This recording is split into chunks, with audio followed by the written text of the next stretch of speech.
Okay, next one. This is from Matt. Do you believe Christians should watch television for the purpose of entertainment, taking into consideration 1 John 2:15? Let me read 1 John 2:15 if you're not familiar with it. Do not love the world or the things in the world. If anyone loves the world, the love of the Father is not in him. Do you believe Christians should watch television for the purpose of entertainment, taking into consideration 1 John 2:15? Now, I might just mention one or two things that I just mentioned. The fact is that 1 John 2:15 does not specifically say that it is sin to own a television or to have a computer that you may watch things on. It doesn't say that. So I am not going to say that it's absolutely wrong for one of you folks to own a television. Now, that being said, let me remind you of some other things that Scripture does say. Psalm 101, verse 3. I will not set before my eyes anything that is worthless. How about we read that one again? I will not set before my eyes anything that is worthless. If you are in the habit of wasting your time in front of a television with that which is worthless, if it has no eternal, worthless means it has no value.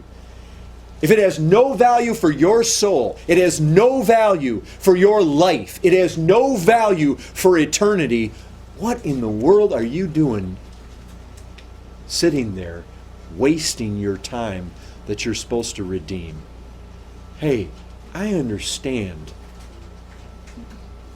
when you've worked all week, and I understand when a man wants to come home and he's wiped out and he throws himself on the sofa and he wants to fire up the Martin Luther movie and just fall asleep.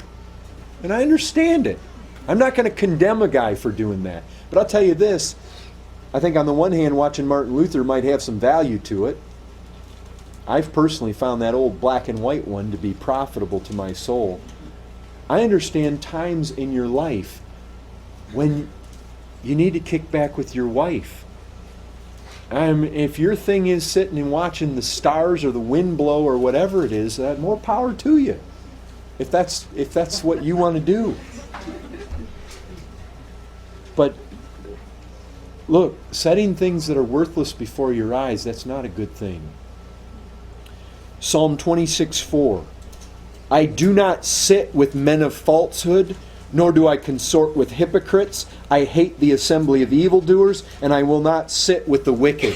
I will not sit with the wicked. If you're watching trash and filth and wicked men do wicked things on television, what do you think? You think that's any different than if the guy's sitting at your dinner table? If you'll let people come in to your home and say things across your television or across your computer that you would not allow them to come in and sit at your dinner table and say, what in the world are you doing? I will not sit with the wicked. Psalm 1:1. Those of you that were there for Sunday school on Sunday. Blessed is the man who walks not in the counsel of the wicked, nor stands in the way of sinners, nor sits in the seat of scoffers. And there is so much garbage, and there is so much worldly perspective. There is so much counsel of the wicked. There is so much of the way of sinners and the seat of scoffers coming across televisions. And if you'll sit there and absorb that, you are doing what the blessed righteous man of Psalm 1 does not do. Psalm 119:37. Turn my eyes from looking at worthless things. Now you can't hardly pray that if you'll turn right around and willingly set that which is worthless before your eyes. Proverbs 14:7. Leave the presence of a fool, for there you do not meet words of knowledge.